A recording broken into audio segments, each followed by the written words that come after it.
Assalamualaikum warahmatullahi wabarakatuh. Perkenalkan, nama saya Wahyu Nurdayani dari program studi D4 Teknologi Rekayasa Elektronika Fakultas Teknik Universitas Jember. Pada kesempatan hari ini saya akan memaparkan terkait dengan mata kuliah yang saya ajarkan yang sesuai dengan bidang keahlian saya, yaitu sistem kendali cerdas dengan kode PPE 0407 2 SKS di semester 4. CPL yang dibebankan oleh mata kuliah pada mata kuliah ini yaitu yang pertama CPL 6 Prodi terkait dengan mampu menggunakan teknik keterampilan dan dapat beradaptasi dengan teknologi terbaru sesuai dengan bidang keilmuan teknologi rekayasa elektronika dan di lingkungan agroindustri. Yang kedua CPL 7 yaitu mampu merancang, mengelola, menganalisis dan membuat kesimpulan yang tepat serta menemukan solusi yang tepat dalam permasalahan pada lingkungan agroindustri. Sementara itu CPMK yang dibebankan yaitu yang pertama mampu menerapkan penggunaan teknologi terbaru pada sistem kendali cerdas dalam bidang teknologi agroindustri. Kemudian yang kedua, mampu menganalisis data dan menghubungkan relasi antar parameter serta memverifikasi hasil perancangan pada sistem kendali cerdas.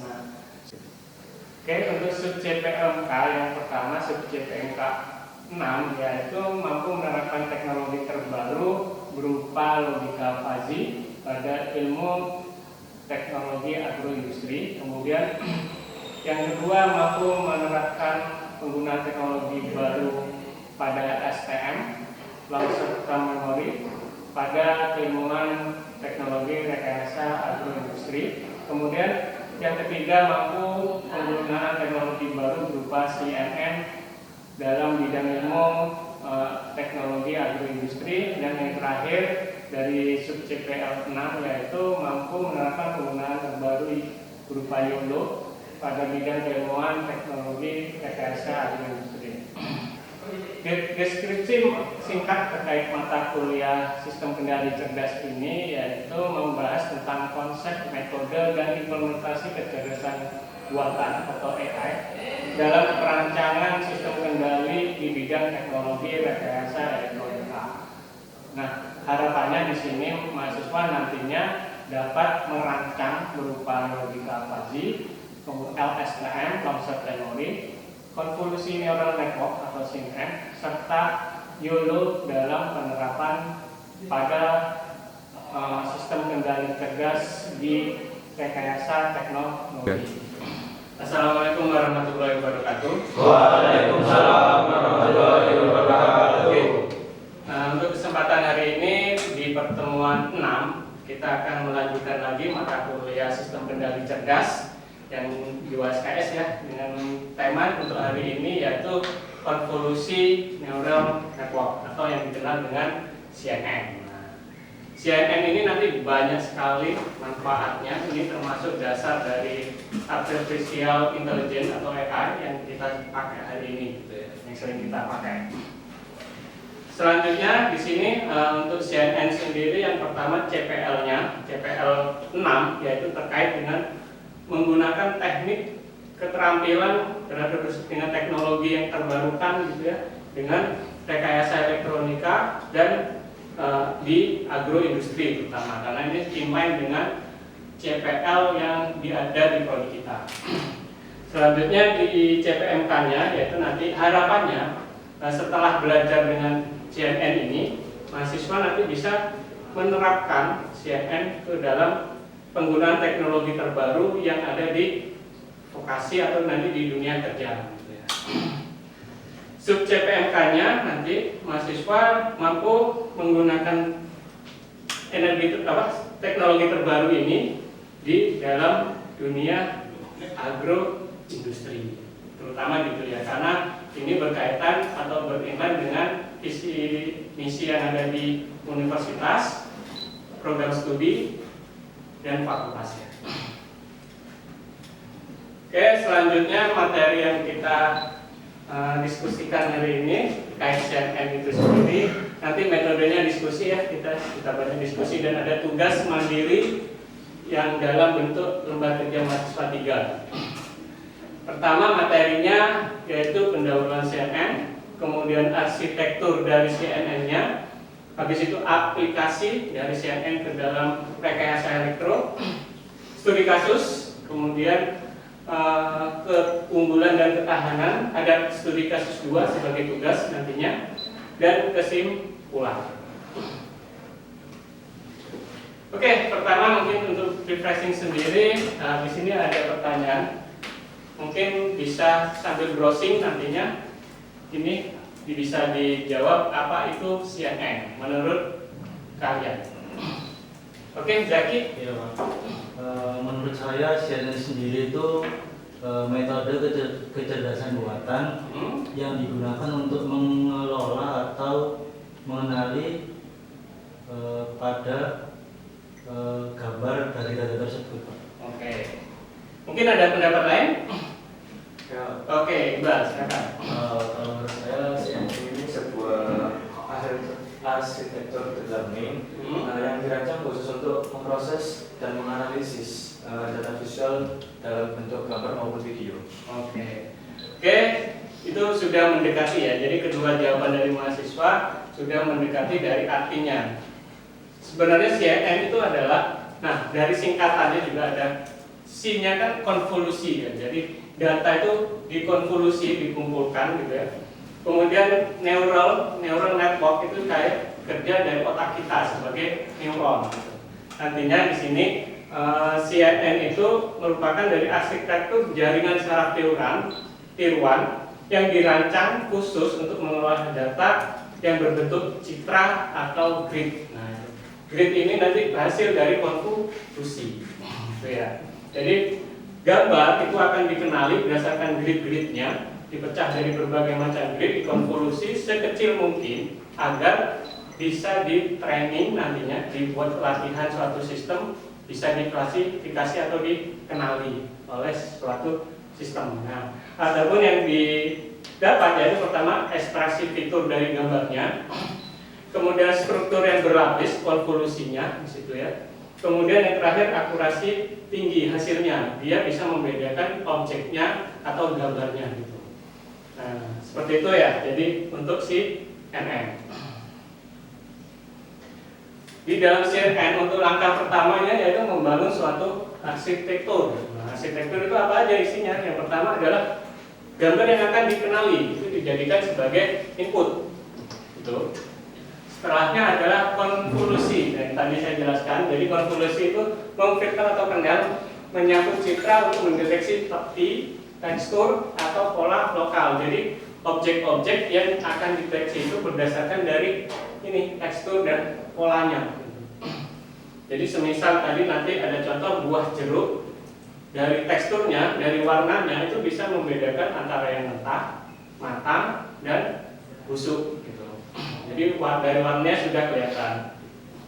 Kemudian pooling atau downsampling itu mereduksi dimensi peta virtual sambil mempertahankan informasi yang penting. Jadi ini untuk merubah ukurannya sebagai sekecil mungkin biar nanti di dalam proses training itu mudah dilakukan. Itu namanya di sini pooling atau dikumpulkan ya, di pooling dijadikan satu yang kecil, habis itu bisa di-trainingkan ya. Fully connected menggabungkan semua fitur untuk mengambil keputusan akhir. Jadi akhirnya nanti yaitu tadi mau membedakan jeruk yang matang, jeruk yang busuk, ataupun jeruk yang mentah gitu ya. Kalau kita sendiri kan sangat mudah ya membedakannya ya. Jeruk yang matang itu warnanya kekuningan gitu ya, kekuningan. Terus yang mentah itu warnanya hijau, dan yang busuk agak kecoklatan gitu ya. Seperti itu. Nanti itu secara otomatis gitu dari sistem yang kita buat. Outputnya berupa klasifikasi kelas. Yang kalau contoh yang tadi kelasnya yang 3 itu tadi ya. Oke, selanjutnya aplikasi CNN dalam rekayasa elektronika. Nah ini sesuai dengan prodi kita tentunya, sesuai dengan CPL kita, CPMK kita ya. Yang pertama di sini banyak sekali bisa digunakan untuk inspeksi PCB di sini atau komponen, mendeteksi cacatnya solder gitu ya, itu bisa pakai CNN. Soldernya kurang bagus itu bisa dideteksi. Habis itu untuk retakan jalur itu juga bisa. Jalurnya kurang, ada yang putus atau yang kecil gitu ya, nggak tebal, itu juga bisa dideteksi. Kemudian termografi perawatan. Nah, di sini juga contohnya untuk citra termal, kan ada kamera yang menggunakan citra ya, kamera menggunakan suhu, digunakan untuk suhu ya, suhu termal itu juga ada. Jadi itu bisa dipakai CNN di sini untuk mendeteksi panas berlebih pada panel atau motor di sini. Kemudian ada lagi klasifikasi objek ya, tadi yang saya ceritakan tadi, membedakan objek jeruk yang matang, mentah, sama yang busuk. Nah itu termasuk klasifikasi objek. Ada lagi smart grid dan PLTS. Nah ini mendeteksi kerusakan sel surya dan mengoptimasikan pemantauan jaringan pintar. Jadi ketika ada satu panel surya yang rusak itu bisa terdeteksi. Robotika dan otomasi ini banyak sekali, terutama di salah satunya di salah lomba kemarin ya, lomba kontes robot Abu Indonesia itu menggunakan kamera, untuk mendeteksi suatu objek baloknya, gitu ya. Kemudian pemeliharaan prediktif, menganalisis citra, getaran dan motor untuk prediksi kegagalan dini. Jadi banyak sekali manfaat dari CNN ini. Oke, di sini kita berdiskusi lagi ya. Untuk sekarang kita bagi aja kelompoknya. Ada kelompok 1 sebelah sini, 1, 2, 3, 4 mahasiswa. Kelompok 2, 4 orang di depan, dan kelompok 3 orang di belakang ya. Oke, di sini saya jelaskan dulu isi diskusinya. Ini adalah salah satu karya saya di dalam satu jurnal ini, Simetris, yang terbit pada tahun 2023, yaitu mendeteksi implementasi objek tracking untuk deteksi objek berbasis deep learning. Ini CNN yang diterapkan di robot. Di robot, kemudian dia ada kamera untuk sebagai sensornya, kemudian ada prosesnya, ada PC dari komputer masuk ke PC. Ini PC yang dipakai adalah mini PC, bisa jadi Jetson Nano ataupun Raspberry Pi ya. Kemudian masuk ke driver BTS, driver motornya menggerakkan suatu motor konsepnya. Jadi robot ini bergerak berdasarkan gambar yang deteksi gitu ya. Nah, untuk sistem kendali cerdasnya, di sini ada kontrol kendali, ada 4 bagian yang belum terisi ya. Nah, ini kita berdiskusi hari ini, yaitu menurut Anda parameter 1, 2, 3, dan 4 ini diisi apa? Ya, silakan berdiskusi selama kurang lebih 2 menit.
Oke, sambil saya jelaskan sekilas di sini ya. Pertama, yang dijadikan set point adalah posisi robot. Jadi posisi gerak robot nantinya ya. Kemudian untuk outputnya juga berupa posisi robot ya. Yang jelas di PC ini kita butuh kontrolnya, kendali cerdasnya, gitu. Kemudian ada dua komponen di sini. Di microcontroller PC-nya itu ada motor dan ada juga nanti blok lagi satu dan sensor yang digunakan. Sebagai inputan dari sensornya tadi sudah saya jelaskan, robot ini mendeteksi suatu gambar. Oke, silakan. Oke, sudah cukup ya, 2 menit ya. Untuk pertama saya silakan kelompok 1 menuliskan di bawahnya sini angka 1, 2, 3 dan 4. Oke, siapa Radit? Oke, Radit. Ya. Di bawahnya aja. Di bawahnya aja.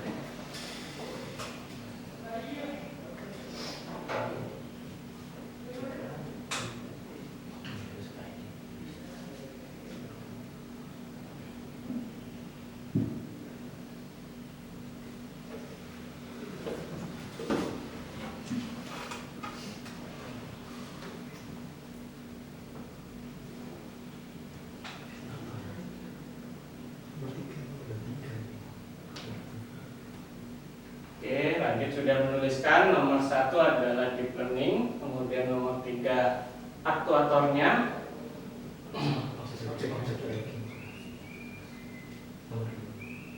oke, nomor 2 objeknya,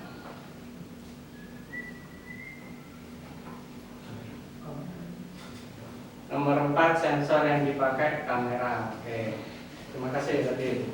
Selanjutnya kelompok 2, silakan salah satu. Siapa Raju ya? Raju aja Raju.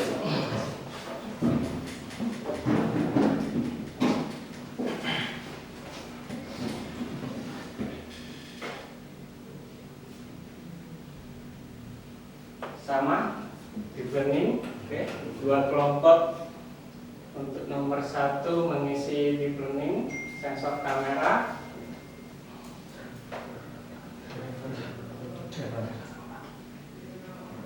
Oke, menuliskan drivernya untuk yang poin 3 dan poin 2 objeknya juga. Oke. Terakhir kelompok 3, silakan Pak Tanjung. Silakan Mas Tanjung.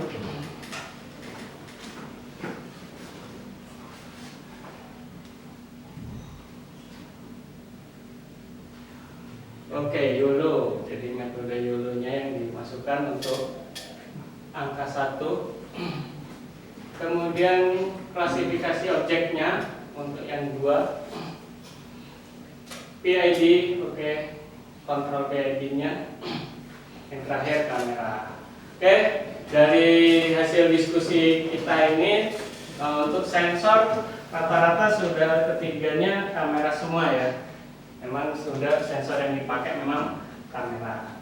Tinggal kita lihat untuk yang poin 1, 2 dan 3-nya. Oke, di sini poin 1-nya deep learning, oke, atau bisa dikatakan di sini YOLO-nya, deep learning-nya juga boleh ya, karena deep learning ini juga bagian dari si NM, gitu ya. Jadi nggak apa-apa. Oke, untuk yang nomor 2 juga gimana? Nomor 2 yaitu sudut dan jarak objek. Nah, ini kurang ya. Yang dilihat hanya objek trackingnya, jadi objek tracking itu mendekati, yang kelompok pertama mendekati, cuma lebih fokus ke sudut dan jarak objeknya. Jadi dari pembacaan CNN itu akan diketahui sudut antar objek sama jarak antar objek itu untuk menghindar robot. Jadi robot bisa bergerak menghindari objeknya biar tidak terjadi tabrakan gitu ya. Di situ. Ini. Oke, klasifikasi objek ini kurang ya untuk kelompok yang kalau objek aja juga kurang. Jadi lebih mendekati kelompok 1 ya, objek tracking. Oke. Terus dari fisik, dari komputer itu sudah didapatkan sudut dan jaraknya objek yang akan dihindari. Makanya di sini ketika sudah dapat datanya menggerakkan suatu motor yang ada di robot biar robot itu bisa bergerak menghindar. Dari objek yang sudah dideteksi. Nah, motor ini menggerakkan apa? Karena robot itu bergerak, motor itu bergerak, terutama di bagian motornya, maka posisinya akan berubah gitu ya. Di sini posisi robot di sini. Nah ini kurang tepat semua ya untuk 3 kelompoknya ya. Lebih ke posisi robot. Nanti outputnya juga akan berupa posisi robot gitu ya. Oke, kemudian dari posisi robot dikoreksilah oleh sensor. Sensornya yang digunakan adalah kamera. Nanti kamera akan feedback kembali untuk mendapatkan posisi yang sesuai gitu ya. Jadi errornya. Oke, untuk diskusinya cukup ya. Nah, saya selanjutkan lagi dari ini kan dari sistem kendalinya atau blok kontrolnya. Selanjutnya yaitu tentang arsitektur yang dipakai. Nah, di CNN ini di bagian angka 1 ini ya, terdapat arsitektur. Nah, ini. Arsitektur. Arsitekturnya bagaimana? Nah, ini terdiri banyak layer di sini. Arsitektur dari 24 layer yang dikonvolusi, kemudian dari 24 menjadi 4. Selanjutnya ada 4 lagi, 4 layer max pooling dan 2 layer full layer connected gitu ya. Jadi kan sudah ada pooling sama konvolusi sama connected gitu. Yang nantinya akan terhubung, keluarlah suatu klasifikasi. Klasifikasinya berapa? Dan ini kan belum saya jelaskan ya. Nanti apa aja yang objeknya itu apa aja gitu.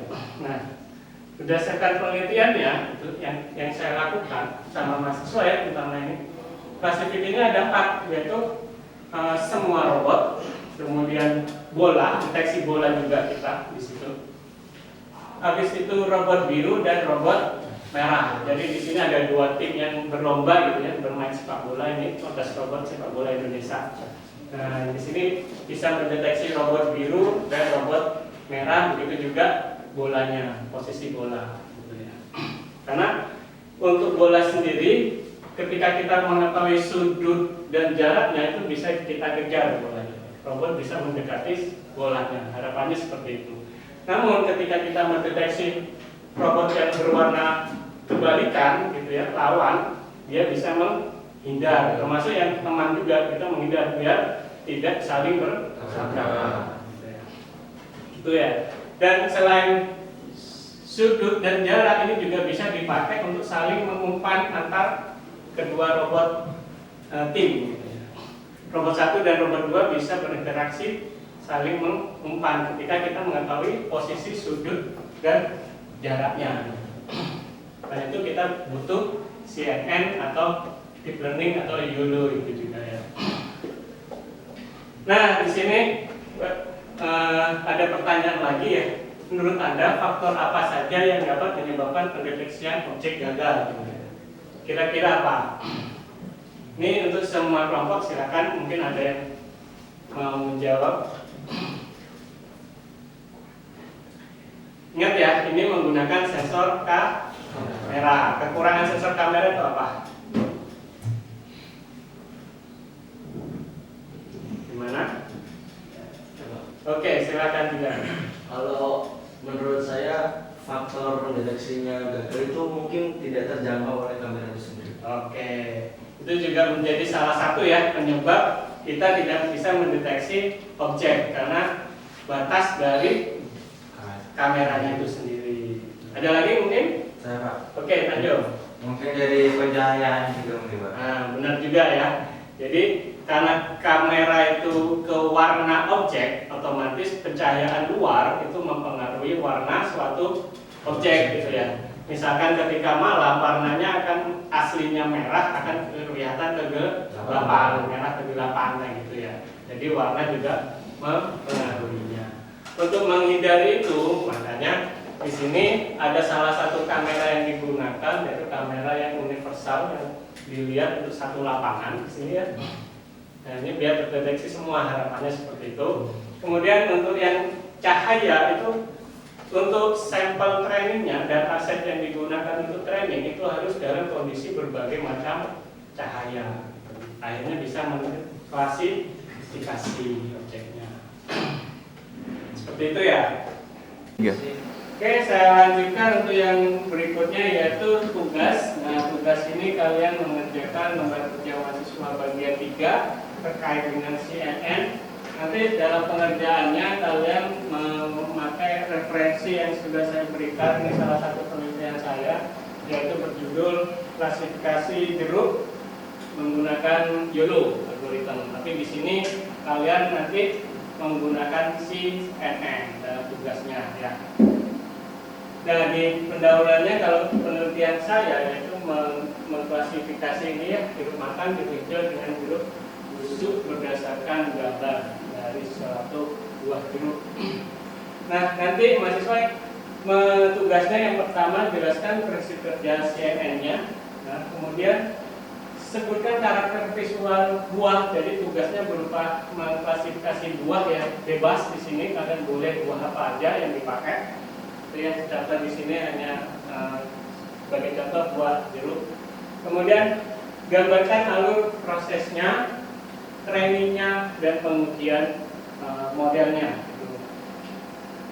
Selanjutnya nomor 4, analisis kelebihan dan kekurangan CNN dalam tugas yang kalian bikin. Kemudian yang kelima, berikan usulan peningkatan akurasi model yang kalian bikin. Oke, di sini apa aja yang akan dinilai? Yang pertama nanti, nah untuk LKM 3 ini nilai totalnya 10 poin, presentasinya ya 10%. Di mana nanti pemahaman konsep CNN-nya itu bernilai 2 skor. Kemudian penerapan CNN dalam agro industrinya sesuai inline dengan CPMK-nya di agroindustri, karena kan di buah ya nanti. Kemudian analisis hasil klasifikasinya. Nah, ini kalian untuk menghitung presisi call, recall, dan MAP-nya. Kemudian kemampuan pemecahan masalahnya kalian jelaskan aja. Kemudian komunikasi ilmunya. Nah, di sini nanti kalian mempresentasikan secara mandiri. Ya. Oke, ada yang ditanyakan untuk dari rubrik penilaiannya? Sudah ada yang disiapkan? Sudah ada bayangan? Sudah. Oke. Nah, demikian dari perkuliahan hari ini. Sebelumnya saya sampaikan kesimpulan yang pertama, yaitu CNN membuka peluang otomatisasi cerdas sebagai lini yang di berbagai lini, terutama di teknologi rekayasa elektronika. Terutama di sini teknologi inti, yaitu CNN menjadi fondasi analisis citra dan sinyal berbasis kecerdasan buatan. Kemudian yang kedua, penerapannya sangat luas untuk CNN, yaitu dari inspeksi PCB hingga dengan jaringan listrik atau klasifikasi suatu objek. Yang terakhir, nilai tambah, yaitu memberikan meningkatnya efisiensi, akurasi, serta kecepatan pemeliharaan dari satu sistem yang kita bangun. Oke, terima kasih saya ucapkan untuk hari ini ya. Kita akan berjumpa lagi minggu depan. Akhir kata, mari terus eksplorasi penerapan CNN untuk sistem elektronika yang lebih cerdas dan andal. Oke, sekian cuplikan singkat pembelajaran tentang mata kuliah sistem kendali cerdas. Semoga mata kuliah ini dapat bermanfaat untuk kita semua. Saya akhiri. Wassalamualaikum warahmatullahi wabarakatuh.